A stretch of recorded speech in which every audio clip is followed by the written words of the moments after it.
My dear students, Assalamu alaikum wa rahmatullah. Today we are going to discuss another short story included in our syllabus, The New Dress by Virginia Woolf. But before starting our discussion on the story itself, let's have a brief introduction of Virginia Woolf. She was born on 25th January 1882. Her father was Sir Leslie Stephen, who was a notable historian, author, and critic. The sudden death of her mother in 1895, when Virginia was 13, and that of her sister Stella 2 years later, caused Virginia Woolf a nervous breakdown. But her father's death in 1904 provoked her most alarming collapse. She was an English author, feminist, essayist, publisher, and critic, considered as one of the foremost modernists of the 20th century, along with T.S. Eliot, Ezra Pound, and James Joyce. She is famous for her use of a modern literary device, stream of consciousness. Virginia Woolf came to know the founders of the Bloomsbury Group. She became an active member of the literary circle. Virginia Stephen married writer Leonard Woolf on 10th August 1912. They shared a close bond of love and friendship. Virginia Woolf's most famous works include Mrs. Dalloway 1925, To the Lighthouse 1927, Orlando 1928, and a book-length essay, A Room of One's Own. She struggled against her lifelong depression, which she failed to overcome. On March 28, 1941, she put on her overcoat, filled its pockets with stones, and drowned herself in the River Ouse near her home in Sussex. The characters in this story are Mabel Waring. She is a middle-aged woman with 2 children. She has the feelings of inferiority to other people since her childhood. Mrs. Burnett. She is a maidservant at Mrs. Dalloway's house. Her behavior in greeting Mabel and taking her coat seems unremarkable to the reader, but sets off waves of insecurity in Mabel about her appearance. Clarissa Dalloway. She is the hostess of the party that Mabel attends. She is courteous to her guests. Among other guests at the party are Robert Hayden, who tries to cheer up Mabel, but to her he appears insincere. Rose Shaw. She is dressed in the height of fashion. Charles Bird is another guest to whom Mabel talks. Mrs. Holman is the one who shares her family story. The New Dress was written in 1924 when Virginia Woolf was writing her novel Mrs. Dalloway.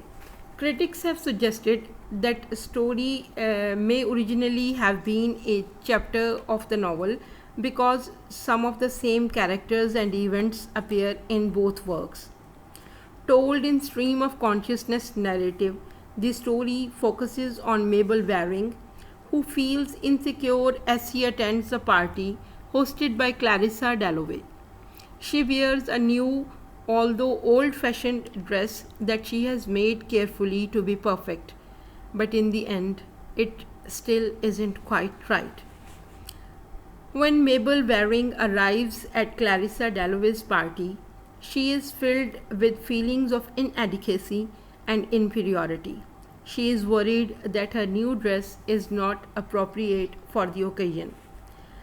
After handing over her cloak to Mrs. Burnett, the maidservant of Mrs. Dalloway, she hurriedly seeks shelter in a comparatively darker corner of the room where she sees her reflection in the mirror, and her impression of her dress is, no, it was not right.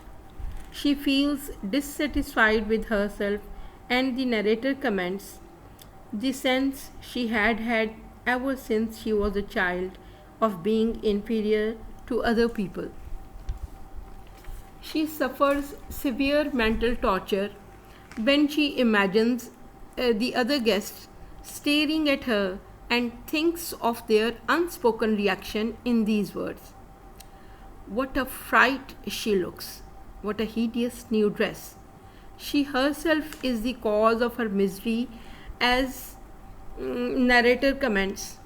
It was her own appalling inadequacy, her cowardice, her mean water sprinkled blood that depressed her.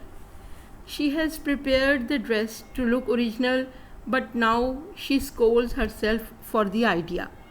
She cannot afford a dress of latest fashion, so she has a yellow silk dress made from an old pattern taken from an old Paris fashion book.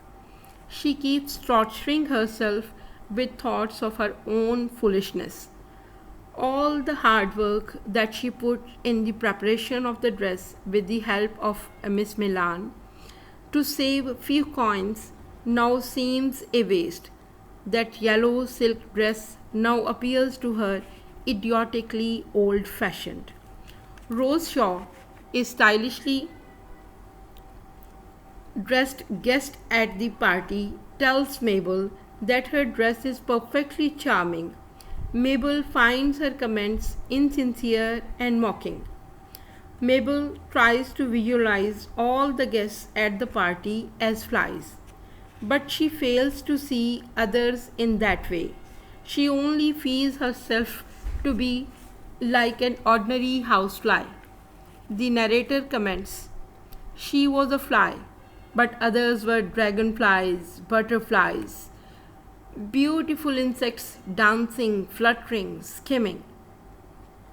She tells a male guest, Robert Hayden, that she feels herself like some dowdy, decrepit, horribly dingy old fly. He praises her in an insincere manner, which she readily sees through and feels more pained. The writer uses stream of consciousness and flashback techniques, and Mabel finds herself thinking of the happy time she spent at the dressmaker's, but the very next moment she is back to the present with all her miseries and feelings of discontentment.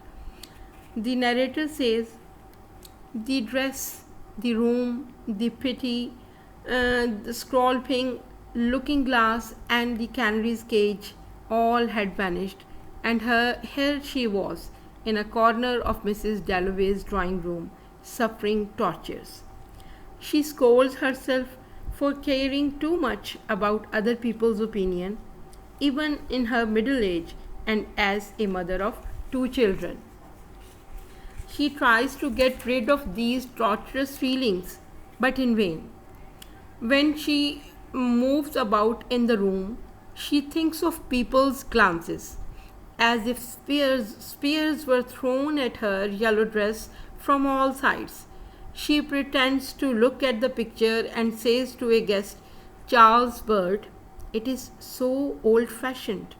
Apparently, she comments about the picture, but the malicious Charles Bird sees through her and makes a cruel remark about her dress.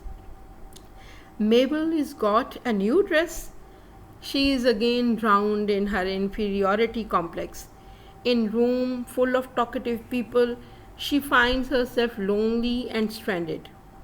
A lady, Mrs. Holman, talks to her about her family problems, which she finds hard to concentrate upon.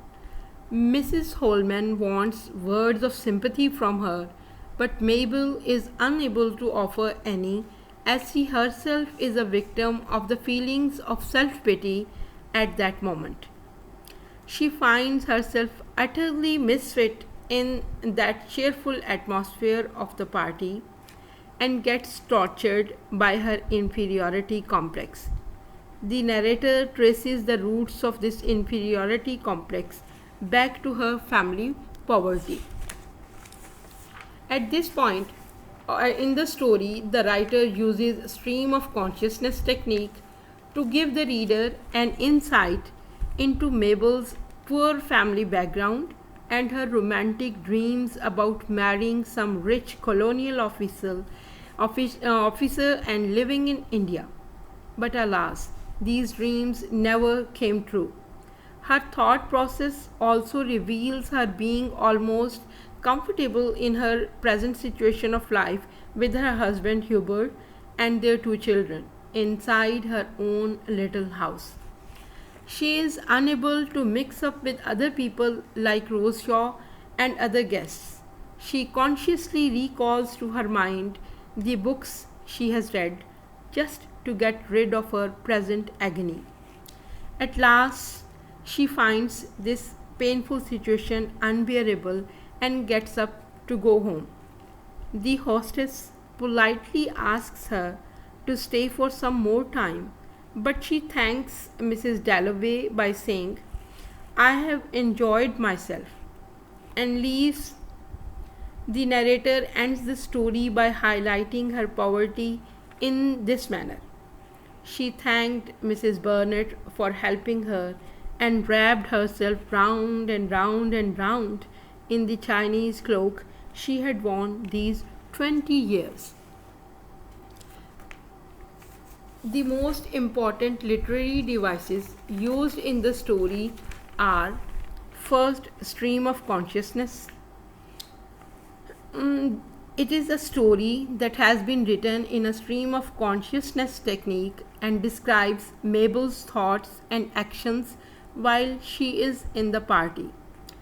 This technique makes a story more interesting and reader becomes aware of what's going on in Mabel's mind. And then the second technique is that of flashback that has been skillfully used by the author. Mabel's thoughts travel back to the pleasant scenes in the past to escape the present situation, but those happy moments are only temporary. If we talk about the themes, in this story, Virginia Woolf has highlighted the themes of insecurity, social alienation, class difference, and feelings of inferiority through her protagonist Mabel Waring.